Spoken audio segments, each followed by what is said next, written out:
Hey! Hard to believe, I know. But there's actually a second video in the same month? NANI?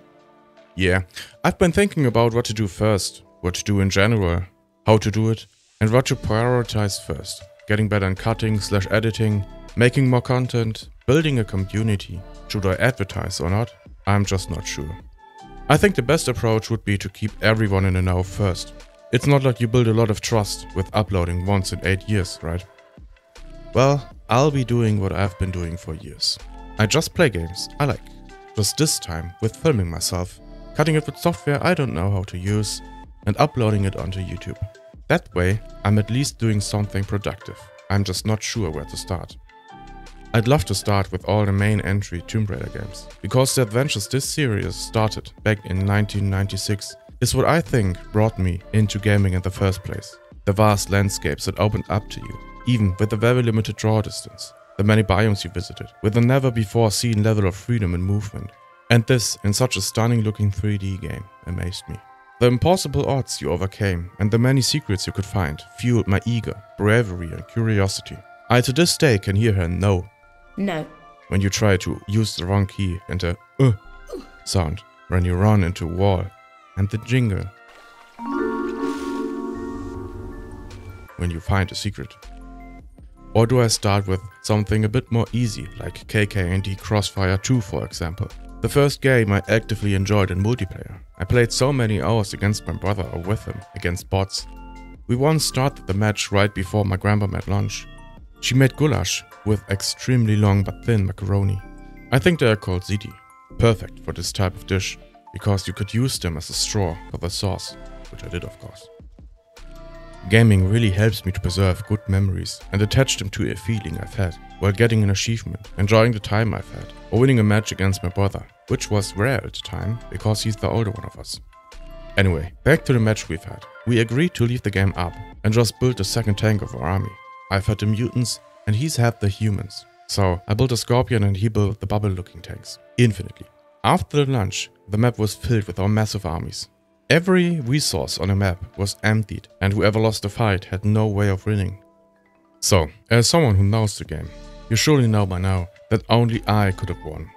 We didn't knew that though. We had no grasp of video game balancing, so we didn't think about the fact that my tanks had area of effect and his didn't, and we are talking about hundreds of units. So surely the one with AoE will win, right? Yeah. I inevitably won, and my cousin, who lived next door, came over to see the results and congratulated me, while also applauding my brother for training me to surpass him. Truly diplomatic. Editor's note here. So, I was playing the game to gather some video material and screenshots of the two mentioned units. And as it seems, the human tank is good against infantry and my mutant tank is good against tanks, so the matchup was even worse than I thought. Now, to be honest though, the single player was way too hard for my smooth child brain, especially on the PlayStation 1. I don't know how I did it, but I've played quite a few RTS with the controller.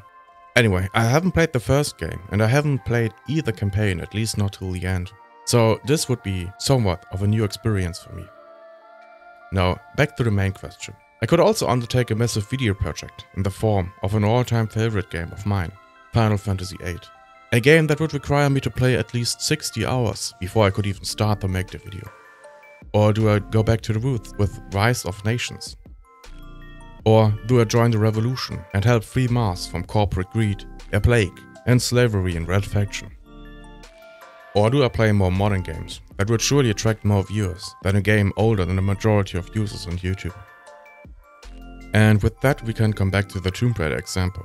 Tomb Raider 1 is a DOS game that has texture warping and is hard to capture, since it runs in somewhat of a virtual machine, at least the Steam version does. There is however a great remake released in 2007, precisely on time for the 10 years anniversary, 11 years later.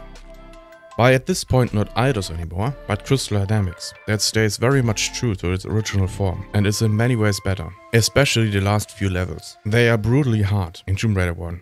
Very much so the last mission, in which you have to run away from a lava stream, coming relentlessly closer with every mistake you make. I think that playing the remake, even while not capturing the nostalgia many of us are craving, is a better viewing experience, even when we take into account mods like OpenLara or Automated Fix for Tomb Raider. Then there's the fact that it's called Anniversary Edition. Would be a nice homage to this channel if I were to start the Tomb Raider games now and release the anniversary edition video on the actual anniversary of this channel, right? Or if you stay in the remakes wagon on this nostalgia train, then I surely could start with some of the awesome remakes that have and will come out in the past and next few months, like Dead Space or Resident Evil 4.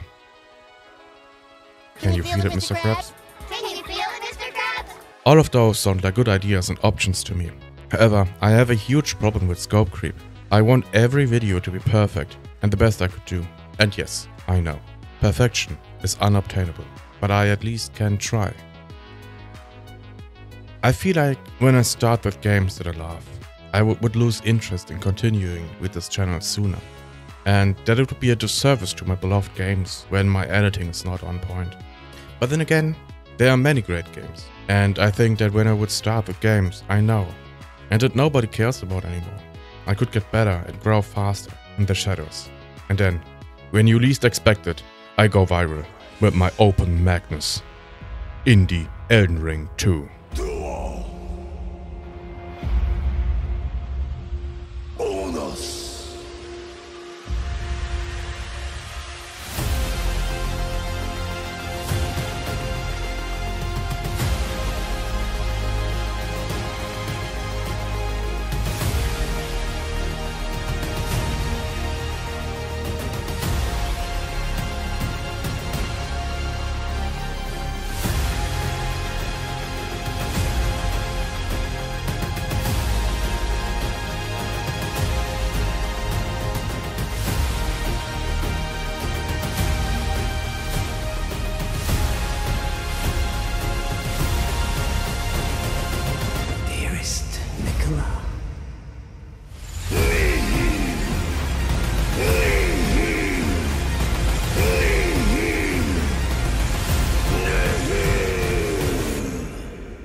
Anyways, I'll continue to collect impressions from you guys. Ask around. Most likely my brother and cousin mentioned in the video, since they've accompanied me on this way.